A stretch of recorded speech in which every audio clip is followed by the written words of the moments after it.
Hey guys, so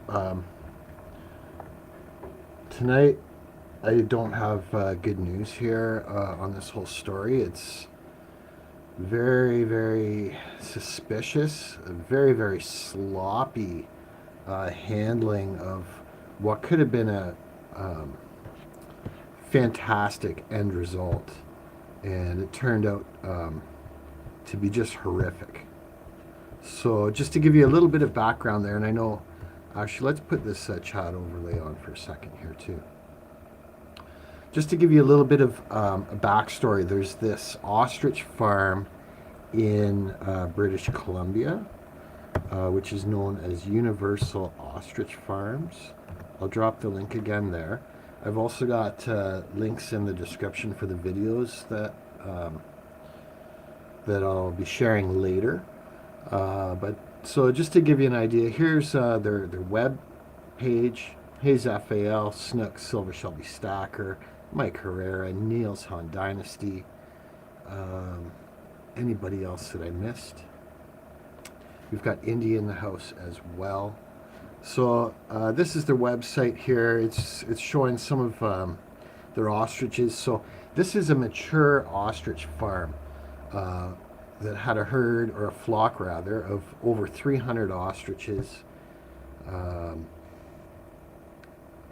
for anyone that's been in farming before, you know, many of the animals actually become pets. Many of them had names. Uh, and so this is a very, very, very sad story. What's happened is the Canadian Food Inspection Agency came in because there was an outbreak of avian flu approximately a year ago, and what was approximately 50 of the ostriches died. But what they found was over time it gathered herd immunity. And so what they did, well, actually, let's just go, we'll go right over to their,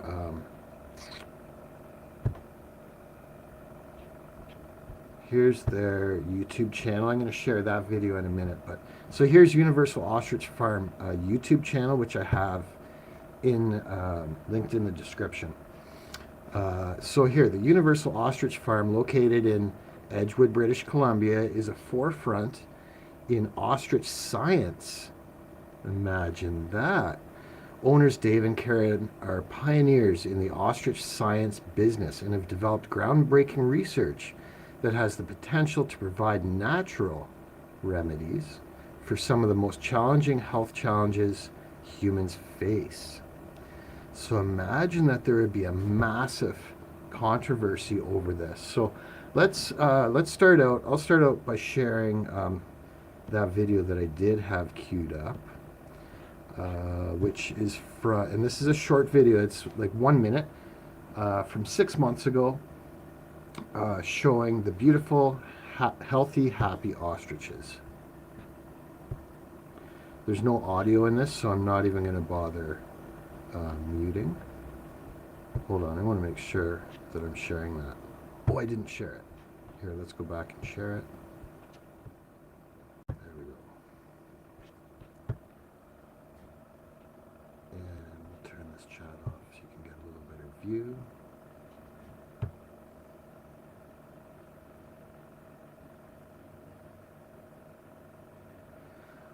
Yeah, Snook's like, but you know, they do get sick. You know, it happens in nature. People get sick.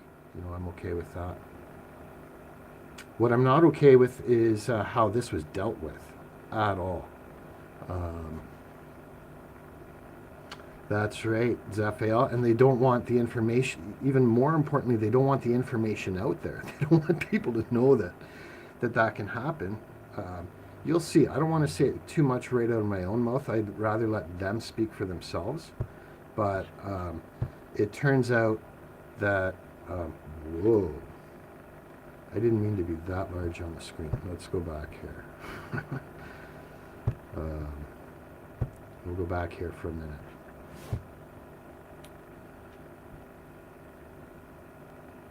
Yeah, they don't want people knowing that. Hey, Nickel, welcome in. Um, okay, so I don't think we had too many questions here. I wanted to give that quick overview, and we already did that nice short video. So I think what I might do is just go right into this video, and it's a longer video, but it gives you all the back history, all the current, like right up until now. There has been a long legal battle because the herd did, the flock did recover, and all of these birds were healthy. And there's been a lawsuit whereby the Canadian Food Inspection Agency somehow had the authority to take over the neighbor's property, take over this whole farm, and they didn't do this in a nice way at all. Like anyone that's for animal rights, you know, and being kind to them is not going to be happy with this information. Yep, there was no audio in that video, CFIA. There is audio on the next one. So, Count Trumpula, good question. When this farm started, they did start it out using the ostriches for slaughter, for food, but it was done in a humane way. The way that these animals were killed was extraordinarily inhumane, and it's got me really, really upset. So, like, I don't know, maybe I'm missing something here, but let's share the information, and we'll see what you guys have to say here. This is fantastic reporting by Rebel News. I've dropped their link in the description. It's right there. If you have any questions, just stop me, and I'll pause the video. Andrea Humphrey here, November 7th.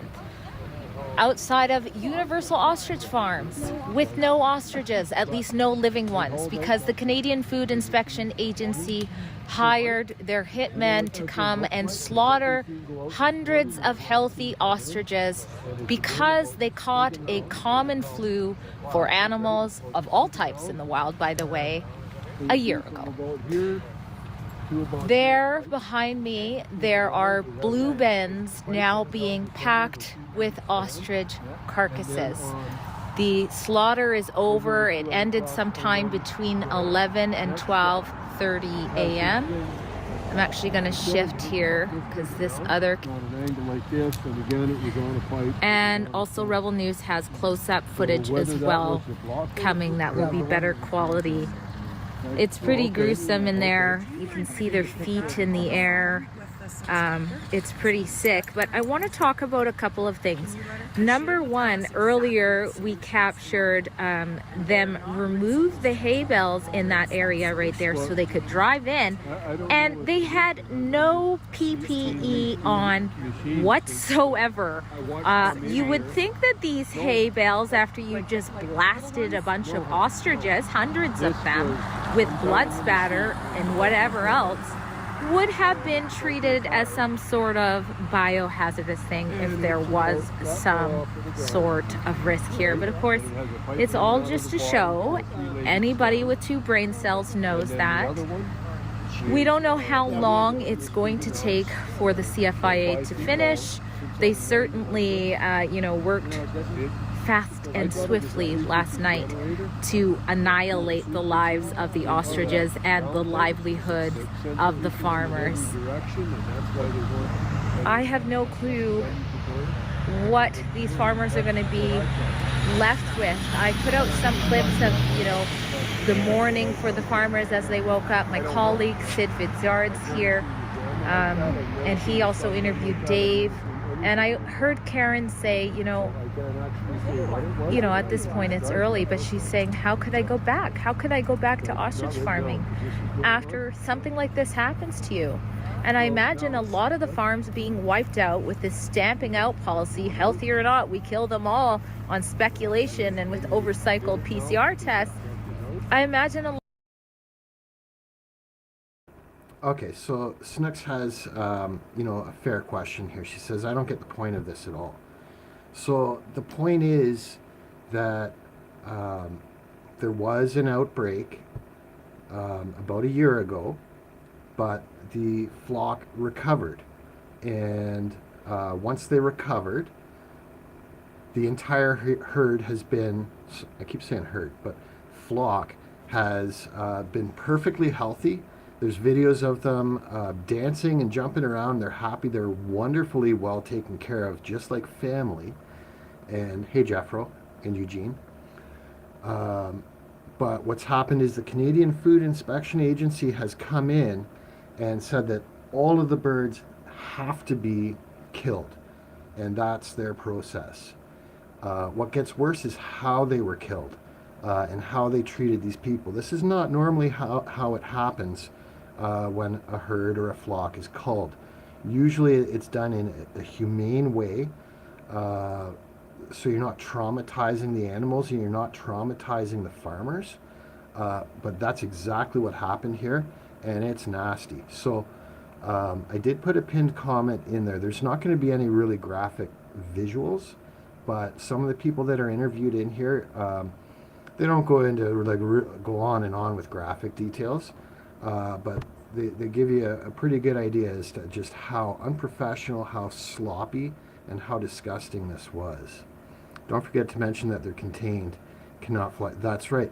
Yep, they were basically put in a kill pen, 100 at a time, in the middle of the night, and they were shooting bullets at these things for hours. And usually I don't like to give the punchline away, but I'll tell you the punchline right now. Hey, how come I can't? There we go. Is the gunshots ended, okay, like in the early morning, like 2, 3 in the morning, after hours.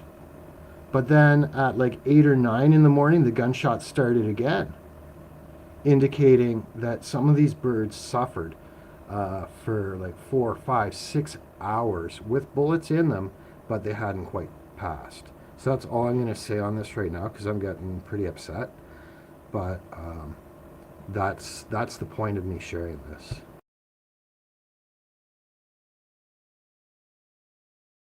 A lot of farmers go, well, why would we start again? Like, what if there's going to be more wild birds coming around? So how do you stop the madness?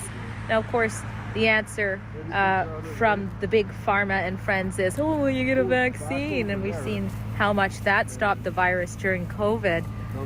There are some people up here on this, my fingers, by the way, I'm sure they were dirty just then. Somehow dirt just finds you over here. But we have some people that are just doing what they've done this whole time, watching every move, so that the CFIA, as hard as they tried before, you know, with literally blocking the farmers' cameras. I mean, that was the first of many outrageous things we saw when they all descended on here with all of the tax dollars and all of the cops. And so, and again, I mentioned this earlier, this flock of birds was not being used for food. It was being used for scientific research. And somehow, so when they talk about the CFIA, that's the Canadian Food Inspection Agency, which is the main agency for inspecting food. In my opinion, like, it makes no sense they would have any jurisdiction on this, because these birds are not for food. That's not their purpose at all.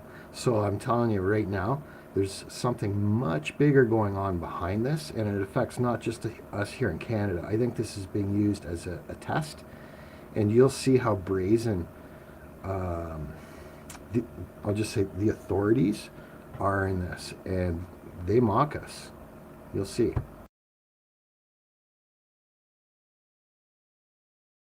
is they literally block their cameras. As soon as the farmers got their emergency stay order, which of course paused this for 40 days, they blocked the cameras. They're like, okay, screw you, public. They took some down, they blocked others. It's just ridiculous. But that's why, another reason why it's been so important to be here often to expose, and kudos to the many people who have been doing that with their phones as well. I think we've got the CBC down there tonight, so they're reporting on it. I don't know if they were out with the gunshots last night, but it was just so disturbing hearing those shots. I don't think you guys could hear it in the footage. I was live streaming. I was catching the farmers' reactions, their devastation. But hearing those gunshots just boom, boom, boom go off, some will tell you it was hundreds. I don't know exactly how many. Obviously it was hundreds because there's hundreds of birds, but I've heard people say there was 900 shots. I don't know how many they were. It was traumatic. It really was. I can't imagine how the farmers were feeling, and you could see some of that. We captured that for you in case the mainstream media wants to continue trying to twist them into such bad people who deserve to have their livestock killed because they're in debt. Like literally, that's what the mainstream media tried to do. Devastation, that's all it is. So I encourage you guys, if you haven't already, if you're at home and you're upset about this, share that. Break through the echo chamber. Let people know what took place here on November 6, 2025. The ostrich slaughter, the slaughter of science, the slaughter of humane treatment of animals, the slaughter of farming and food security. That's what was at stake, and that's what the people need to know. Yep, and so as FAL, there was a huge court battle on this. I think it was the Supreme Court of Canada threw it out. I think they were bought out by Big Pharma because they want every animal and person jabbed, if you know what I mean. The other interesting thing in here is that there was a company from the States that went to the Canadian Food Inspection Agency and our government and said, please, please, please don't call the birds. We'll pay for them, we'll ship them, we'll take them. We think that they're valuable for science because there's something in here. They overcame that disease on their own. And now the flock is perfectly healthy. Every one of them's healthy.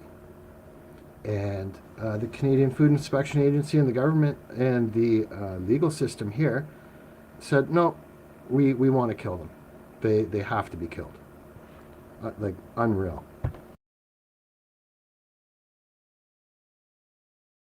Is happening in Canada. Now, if there's one thing I've learned from covering these farmers is I know when they say you mess with the wrong farm, they mean it. So while they are in a stage of grieving right now, it's not going to be the end of them. Another thing Karen said, you know, in between tears this morning, is she said, I have nothing left. They took everything from me, but you know what I do have left? Time. I have time now to expose them, and they're gonna pay. So she was saying, well, and I know this, you know, now she has no chores. She has no farming chores. That would take her hours to do. Then she goes in and feeds the dogs, and I mean feeds those dogs. They eat well. I've never seen anything like it. And so she says, now I have time, and it will be my mission to work night and day to change this policy, this WHO, World Organization of Animal Health policy, these foreign oligarchs of the 1% controlling somehow our country has been captured. You remember when Klaus Schwab, you know, the head of the WEF, I believe he's retired, so we think anyways, you remember when he bragged about penetrating the Canadian government, the Liberal cabinet. Actually, he didn't specify Liberal. Who knows who he's penetrated? But they're literally mocking us. Here we are signing and adopting all of their policies, whether it be the land grab enrichment, whether it be radical gender ideology in schools. It's all coming down from the UN, the WF, including this nonsense policy, this senseless anti-science policy that says kill and destroy life, whether they're healthy or not. Don't even retest. It's been almost a year. So again, we have theostriches.com. That's also where we posted that horrific, you know, footage of the aftermath of the massacre as well. If you have the stomach for it, you can look at that too. If you don't have the stomach, close your eyes and press share. But again, savetheostriches.com. And I'm not giving up either. I will continue to cover and expose what this agency has been getting away with, not just here, but for 20 years. Drea Humphrey with Rebel News. So one of the disposal trucks here for the CFIA, it's coming to the kill pen over here, and as you can see, he can't actually make it through the mud from all the RCMP cars that have dug a trail on this field.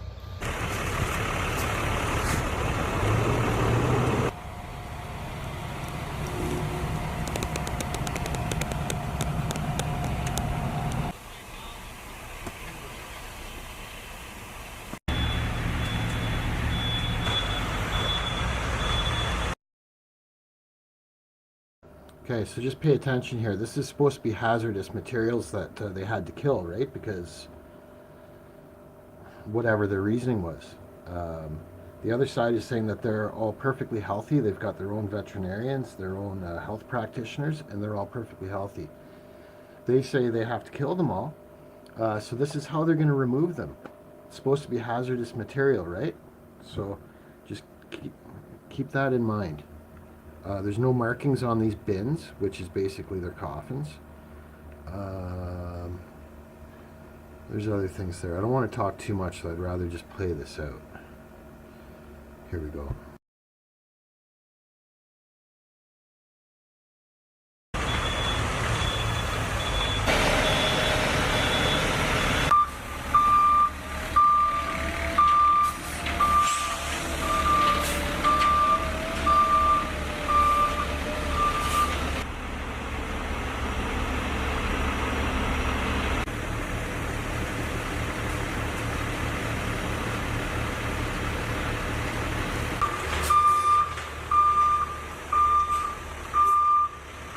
Drea Humphrey here with Rebel News. I'm on the highway in front of Universal Ostrich Farms. I'm actually the only one out here, as I was looking at an entourage of RCMP descend on the farm again. It appears as though they are once again blocking the entrance.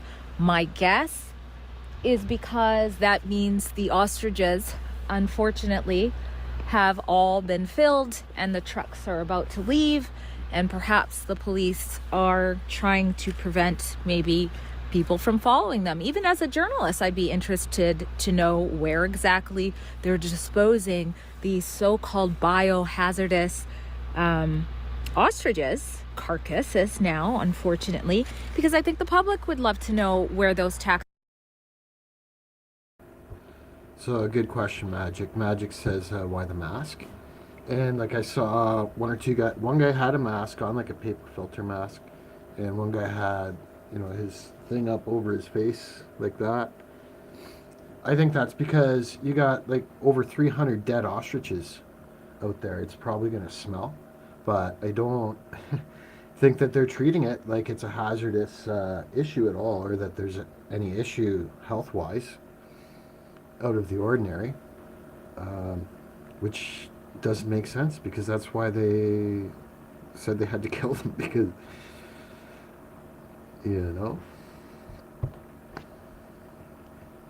good point. Dollars are being spent as well. So I will show you what I can. I'll flip over the camera. It's hard to see. They've got the spotlights basically shining to the road. I think that that's strategic too, so that, as you'll see, there's not much you can see.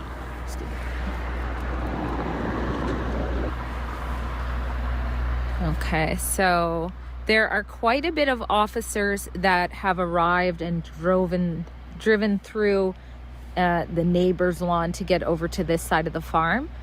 And then way over here, which you're not going to see, past the trees over there, there is a huge lineup of cars. So I want to say hi. Where's Drea? Hi. Hi. Are you watching the? Wait. Have you watched the? Sorry, I'm trying to. Is that better? I can't see.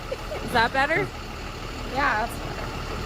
That's All right. Tell us what's going on, Katie. What's going on?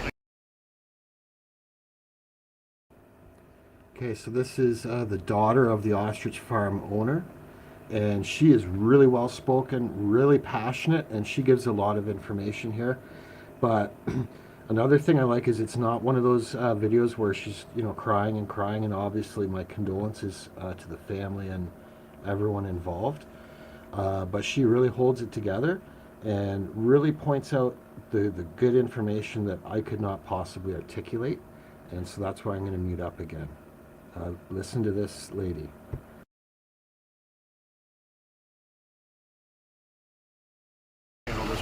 We've just watched for the last, how long have we been out here? I don't know. I was over there on the highway still. And I think it's been a couple hours of watching Super Save not know how to take our coffins of our animals and load them properly. So I think we're sitting here watching the one hanging off the back. The first coffin went onto the truck, grinding all the wood.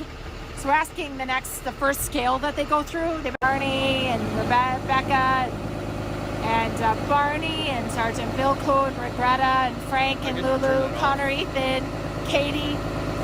They're all full. Connor, we have Trevor, and all of our babies are in these bins. All of our babies. So yesterday Canada fell hard.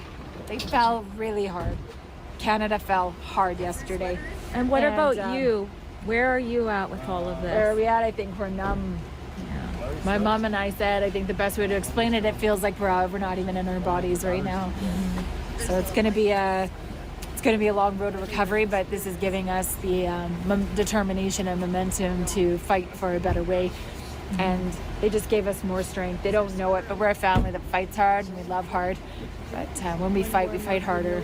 I think the many people know that to be true. That's and now that our lands are empty, and it's like today is a day of mourning.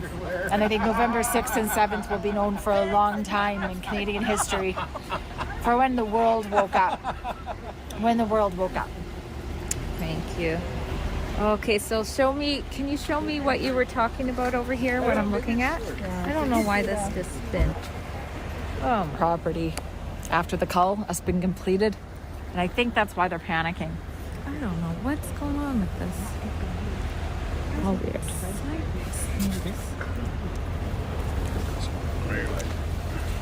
Okay, I don't know why this is sideways. I don't know what happened here. Okay. So we have our first bin that was brought here was on the left. They wrecked the wood decking. It grinded and broke the wood.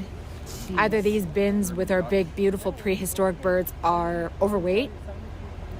That life that has been destroyed and murdered in the last 24 hours in the night, pouring rain with gunshots being heard all through the night. They are filled and they're too full. The one that is on the right, the decking, they don't even have the coffin, because we're calling them a coffin, on the decking fully. Yeah. And you have to look and remember, these are not biohazardous waste containers. They have to have some sort of a biohazardous waste travel plan. They have to have a plan and paperwork to supposedly handle this material. They are not marked. There should be some sort of movement plan or transportation plan. And these animals are sitting in these bins that were running and dancing 24 hours ago. And it's going to continue to watch. But what's going to watch is that there's going to be the most amazing change made in respect to every name that is attached to every one of these animals. That these bins are full of decades of life. Decades. We're not some 6-month commercial poultry facility. These are decades of life that had never been tested. Never been tested. And we were fighting for every farm in Canada, and we're going to continue to fight. Even with our animals gone, we're fighting for you. And we're going to continue to fight. My mom is broken. They took her identity. They took her everything. They took her every day. She stepped out of the front door to go care and love her babies. Chores took about 2.5 hours. When Canadian Food Inspection Agency was doing chores, it was 16 minutes. 16 minutes they were recorded doing chores. Those animals were suffering and neglect and animal. Okay, so for anyone that's just getting here or didn't quite catch that, what's happened is the Canadian Food Inspection Agency took over custody of the animals. So the original owners and family of them were not able to have anything to do with them. And what happened, as soon as they took over custody, the conditions dropped. And like this cull, where they massacred over 300 ostriches, happened in freezing rain. It was freezing rain that night. You know, and normally these ostriches would have a shelter, access to water. They wouldn't be used to, you know, hearing 100 of their buddies getting slaughtered. You know, so because they are, what do you call it? Like they have emotions too. They start freaking out. One of the personalities of the ostriches is if one starts freaking out, another one will freak out, and then they all freak out. So it would have been absolute hell. That's what she's talking about here. I'm actually going to back it off just 15 seconds so you can kind of put that together if you missed it. Everything. They took her every day. She stepped out of the front door to go care and love her babies. Chores took about 2.5 hours. When Canadian Food Inspection Agency was doing chores, it was 16 minutes. 16 minutes they were recorded doing chores. Those animals were suffering neglect and animal abuse for about over a month. So you know what? At the end of the day, they're in a way better place than they were in the care of Canadian Food Inspection Agency. But I am really disappointed in the Supreme Court of Canada because this is an international issue and it should have been heard. These animals held opportunity, they held resiliency, they held hope for this avian influenza crisis that they keep saying that we're in. Again, let me remind you, stamping out isn't working. If stamping out was working, we would not have the avian influenza outbreaks. We wouldn't have the tuberculosis. We wouldn't have Newcastles. Have you not noticed the influx of the new viruses or the viruses they claim that we have? You tell me how stamping out is working. It's not working. It's been happening for decades. They've been doing this, and stamping out is not working. So what do? Well, you just killed opportunity. You just killed discovery. You chose destruction over discovery, and you set evolution back. You set science back. You set life back. You set hope back, and it sits there right now, dead in bins. So congratulations, Canadian Food Inspection Agency. But I promise. Hold on, guys. Good question from Zaphael. So when this farm originated, which I believe was like 30 years ago, let's say 25 years just to be safe, it did start out as for meat. But I don't know when they switched over, but it's been for science for quite a while. Yeah, so it is for scientific, and so none of those birds were going to be going for meat. Great question. I think I addressed that earlier, but I don't think you were here, and probably there's a lot of new people here now too. So I'll hit play here again. That your agency will be reformed. You need a new face, a new vision, a new love, a new look. You need proper outbreak response control for families and farmers, and not attacking them, but working with them to mitigate the risk, but protect the survivors. The survivors are the ones that hold the resiliency, the firewall, the antibodies, and instead, the survivors of the hundreds are laying in these bins right now.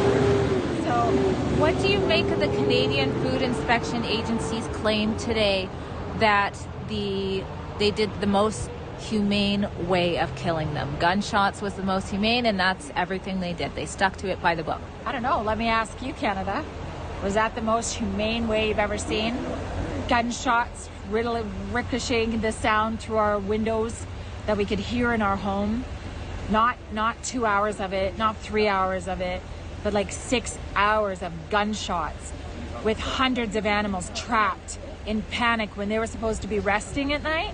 Instead, the rain was pouring on them and they were getting murdered, tripping over each other's bodies in panic. You want to know the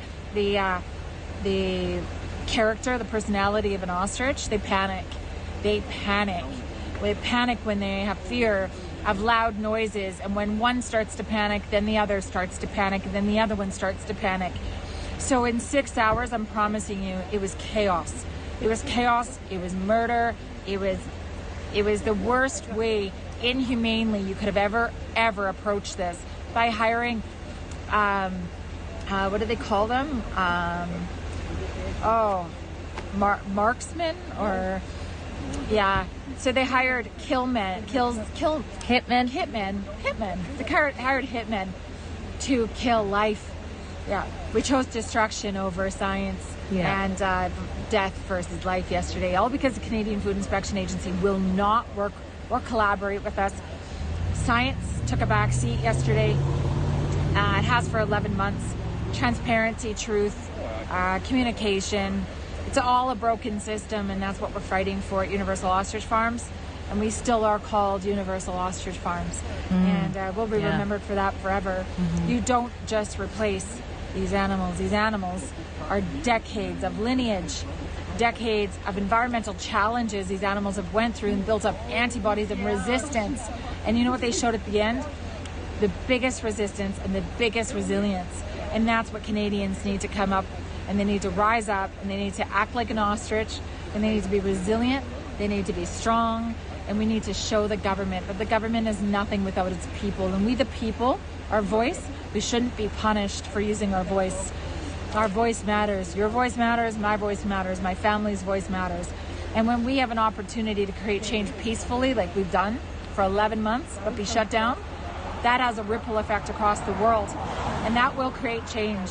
We will become unified. We will create change. We will stand up. We will rise up peacefully. And we will show the world what we can do.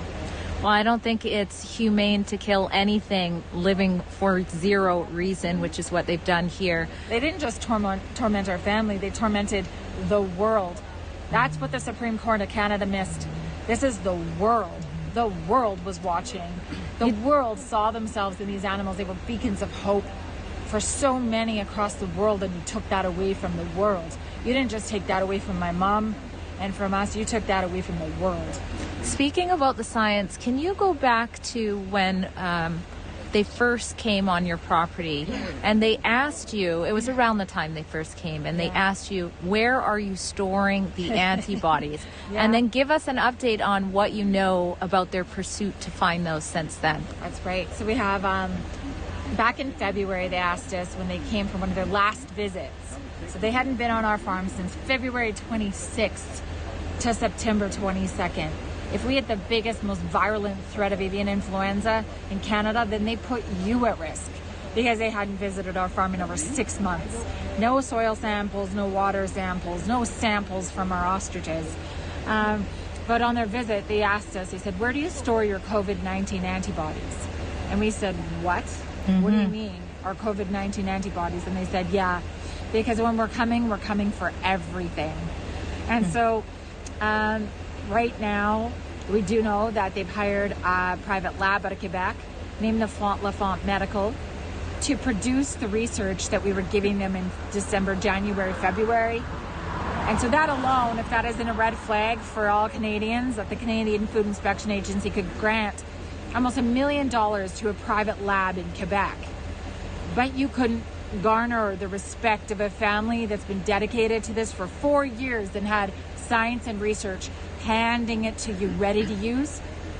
Ready to use. We weren't at beginning stages, ready to use. They love to go on their government website and say, we didn't give them any substantiated research evidence. That's all. Yeah, that's right. There's no way a solo would do that. It was a team of them. But like the disgusting thing, one of the many disgusting things is that the gunshots were going on for hours.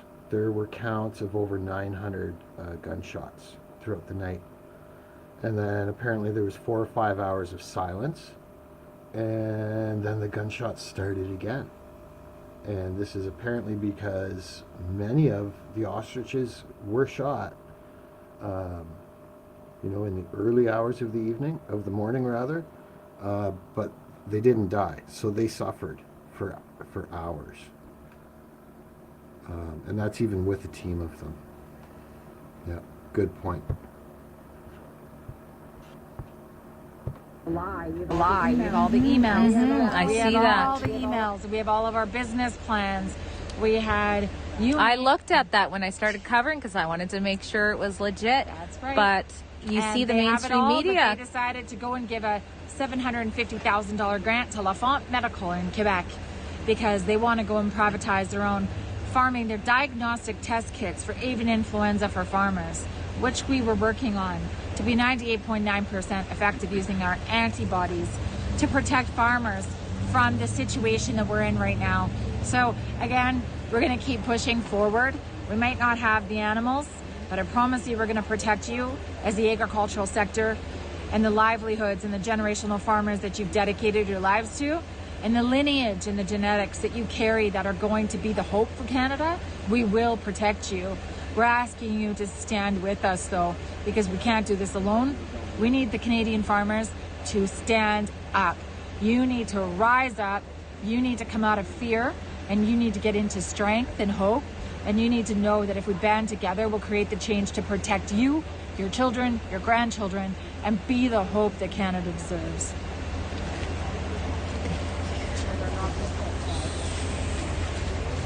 A little. We want to know if it was ethically done. The killers had to go back. Okay, so they're having some memorial here about the whole situation. We've got a good crowd in here. Thanks everybody for stopping by. Appreciate all my moderators. In about 20 or 30 minutes, I'm going to drop the link so we can open up the panel for anyone that wants to talk specifically on this subject or highly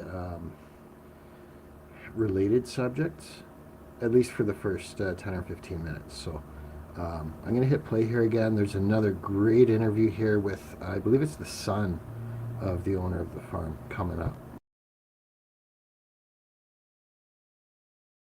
At 9 a.m. to finish off the ones who had survived through the night. What was that, Luca? You were asking about ethically euthanized or slaughtered or whatever. One, you can hear on my live streamed all night, listening to the screaming, like the sounds of the ostrich and the gunfire. This morning they had to go back, and because there's still a number of them were still alive, still breathing. So you heard gunfire go off again at 9 a.m. So many of them suffered, still alive, until the next day. I didn't even know that. I did. You know, everybody was hearing one thing at a time, seeing the horror from one angle of the farm. What was going through your mind when you were hearing those shots over and over and over? Well, I'd read about all the different strategies that they had published, or the news had published. You know, whether it was the euthanizing the cranial or snapping their necks, putting hoods over them. And just imagining, you know, I imagine there's 100 at a time, or give or take, just because that's how many were originally corralled. So, I mean, it's not ethical to do that in front of other animals. There are rules in place for other livestock. You don't, you know, slaughter them in front of one another as they would have had to do in that instance. So it would have just been absolutely terrifying for the animals, and painful, horrific. I'm sure they were probably doing all the different methods, whether it was 3 guys getting on top trying to snap their necks, or stabbing them in the head with poisonous needles, and then it's supposed to be a last resort to shoot them, but I'm sure it probably just goes on the person's personal preference or skill set, because there's definitely a lot of bullets flying all night. Well, in other provinces, I know, like Alberta, it's actually illegal to pen hunt. That means to put animals together in a circle and shoot them like we saw there. So it's interesting that the CFIA somehow finds that horrific acts okay. Now, what can you tell us about, because I'm on a different live than I first had, about what you saw here with the bins over here, like earlier? So we've got some of the Super Save bins there. Well, they were trying to get 2 on for flat deck, which is not going to happen. They're not loaded properly. They've damaged the decks. So if they get stopped at a weigh station, they'll likely be taken off the road. They don't have the proper decals up. biohazard decals. Also, those bins aren't supposed to be used for biohazard materials. So there's a lot of things going wrong here. But that's what happens when when you're doing bad things. You get sloppy and you rush and you make mistakes. As you can see, they've got one bin hanging off the end here, so that can't move until they figure that out. And even the one on the left is it's not balanced. Like, the weight isn't balanced on that trailer, so that wouldn't be legal to fly either. So Yeah, what is up with that? it's a big disaster. Quite a way to have so-called biohazardous waste teetering. Oh, and you Like should have so. seen them handling the hay. So you would Yeah. have, I hate to be gruesome, but you would have had blood, fluids, brain matter, guts, all sorts of things all Yeah. throughout that straw. And all morning there were dozens of men in and out of there handling the hay, walking around, no PPE No whatsoever. PPE. Yeah. So, I mean, where's this danger, right? It's just ridiculous. It's all a show. It's all a show. But, that's what happens. Criminals, they get sloppy and they make mistakes, and it'll all come out in the wash. It'll take a while, but, the years to come, it'll all come out. So where's the fight gone for you now that the birds are no longer with us? Well, I call this a sloppy, or sorry, what am I saying? It's a victory. It's a messy victory. Very similar to war. You lose soldiers in war, and of course we would like to see these birds live and their health benefits for humanity go on. But their death is going to add to the great awakening that a lot of people are witnessing unfold. And it's shown the colors of the CFIA and the country, Canada, of what they're capable of and what can be in store for the rest of us. This has been a big precedent-setting thing. There's people who've had their property seized that weren't even connected to the ostrich farm, and they had to cross armed men each night and beg for permission to go sleep in their own bed, and they had nothing to do with it. Yeah, definitely a lot of issues on the line here we saw in this battle, including property rights. Thank you. I should ask you, did you see those images of the birds? I did. Where you can physically see them? Yeah, it was horrific, yeah. It just goes to show the sloppy nature of their operation. Yeah. It's very, Thank you. Thank you. hens too, the ones I think that's probably why they got the stay order, was so that they could do their work. Right? They could carry on testing the hens, finding out which ones had the antibodies that they wanted, stole them, and then just killed the rest. Well, at this point, there is zero trust among obviously anybody who's been invested in this story. Zero trust of the agency. And this is what government overreach does. Like mandating vaccines, and then now they're like, oh, how come no one's getting their vaccines? Tyranny, shocker, doesn't get people to believe you when they see that you are just doing something absolutely wrong. A lot of the people who have been here for a while, they believe that the final count of the birds didn't even match how many should be there. So they've come up with different reasons on why that is, but that comes after them getting barred, the farmers getting barred, even though other farmers, when their herd is being culled, they're allowed to be a part of the process. CFIA invites them to be a part of the process because that's the humane thing to do, especially with animals like ostriches, where they're not like chickens. They were playing with balls, they were dancing, they had different personalities, and they were familiar with pecking their farmers, and they could actually sense the fears. That's something I saw over the months that I've come back and forth from here, is that they started to really love people, not just the farmers, but the supporters themselves. When they would sing or do their drums and things, you would see the ostriches come and watch and sort of spectate. And then last night, in the so-called humane CFIA call of these healthy ostriches, and again, I repeat, it's impossible to humanely kill any animal, any life. I mean, that's what serial killers do, right? That's like a precursor. When someone is going around and killing an animal for no reason, they're not, humanely killing them and eating them, feeding their family. They're just killing them. That's some serial killer stuff. And yet, this is what's happened here. hundreds of them. And some people are like, oh, it's a big deal. There's lots of other stuff going on. I mean, most get it here. This story, as I've said many times, is about farming rights, food rights, even though the birds, you know, in their last years weren't for food consumption. It still sets the precedent for going outside of poultry, because these ostriches were not poultry too. So next could be the cattle, next could be the pigs, next could be your pets.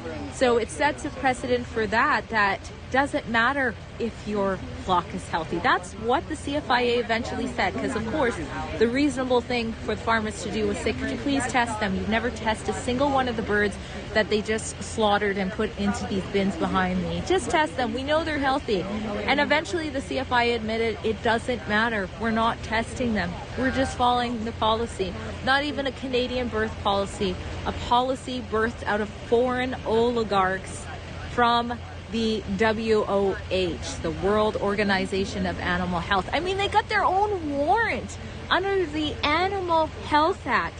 When I first was like, okay, there's a warrant, I was thinking it was the RCMP. Oh, no. In fact, the arrests were authorized by the CFIA. That's what the RCMP said. When they seized the neighbor's property via a warrant that didn't have the neighbor's name on it, and the neighbors came home to their house seized, and those neighbors obviously had some questions, the cop said to them, the CFIA has been gracious enough to allow you to stay in your own home. And then later texted the adult daughter saying, hey, make sure you email the CFIA before you come back. I don't want them to authorize your arrest. I'm sorry, what? This is the state of Canada. This is the power that unelected bureaucrats hold. That's what they can do. They can authorize. Okay, so there you go, guys. That's pretty much the end of that video. The links are in the description there. I've got the ticker running along the side there. So what I wanted to do is just put it back here for a minute.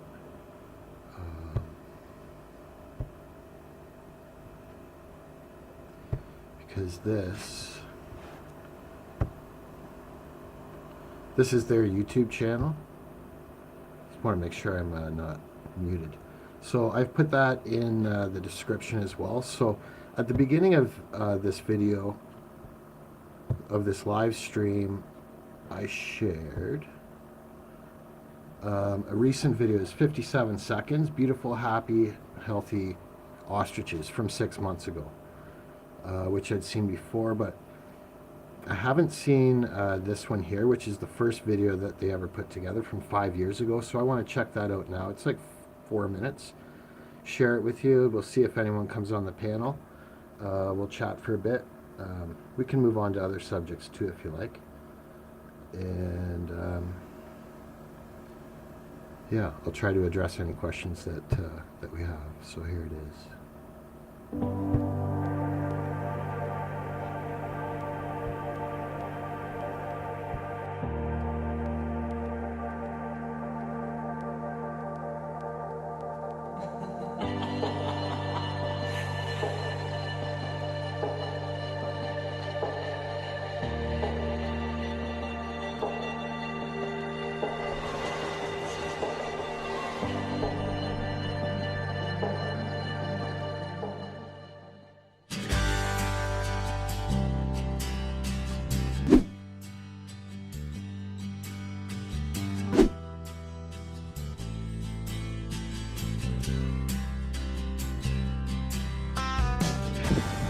Come on, sweet bird.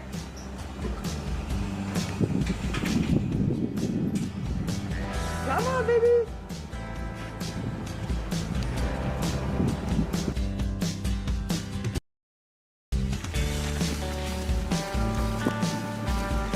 Come on, sweet bird. Come on, baby.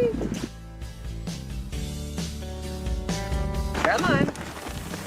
Come on, pretty birds. Come on. Yeah. Here you go, honey. Come on, baby. There you go. That's a pretty bird. Come on. This is Maxwell. We've got lots of names here. Hey guys, got Spike right there. This is Liam. Hey Spike. Come on.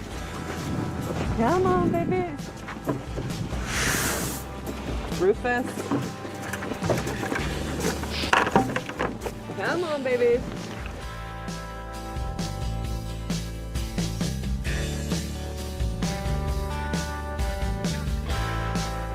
It's James Dean. He's been the lead of the farm for years. He broke his toe, he got better, and he's just coming back to take over the farm again. He actually has that barn right now. It's his barn. Right? The only some of you can go into his barn. How many ostriches do you currently have? We have 500 birds. We've got 300 on this side right now. Maybe a little more than 300 on this side.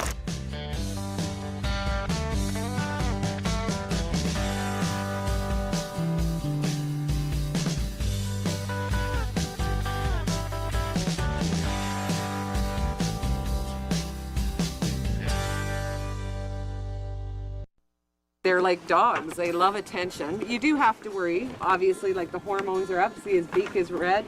His legs turns red. And then the back end swells up, the phallus. And their nuts are actually up here in the bird. So, but that's all hormones. Is everything turns red. They get all hormonal like any animal.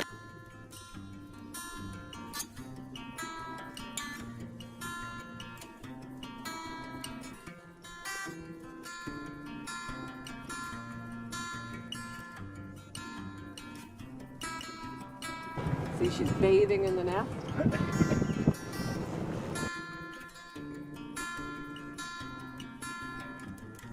His name is Cedar because when he was young, he actually lived in he got out of the fence and he lived in the winter in Cedar Valley for 3 months. Hey, Cedar? And he came back, he was huge.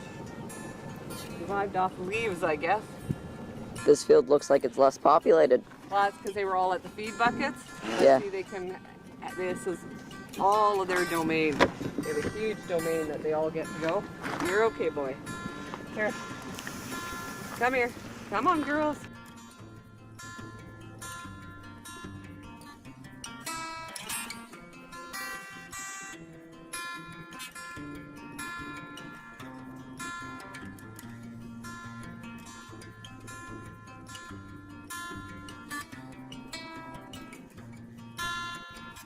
Okay, so that's a wrap. We got her. It's all done. Everybody's fed and happy.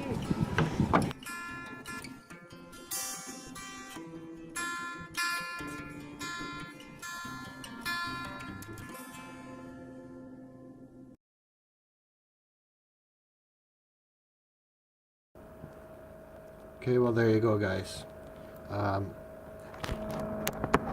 thought it was really important to share that because I had been following the story 6 months to a year ago when it started really getting wound up, and as it progressed, it looked more and more like they were gonna, be okay. Something was gonna happen, and these animals and all of that history and knowledge and experience and life would be preserved, and the flock would be preserved and could continue.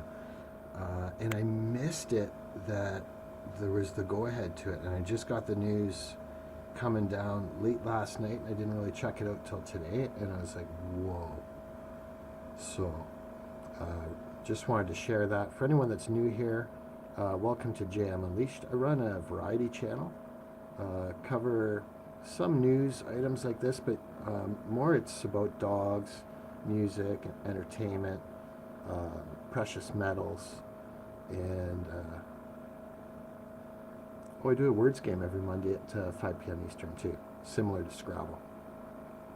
So anyway, I'm going to shut her down, and thanks so much everybody for being here, and hey, if you hit the like button and subscribed, appreciate it. Have a good evening, everybody, and feel free to drop comments in later if you wanted more information, but the links are in the description. Here, let's just capture the final comments.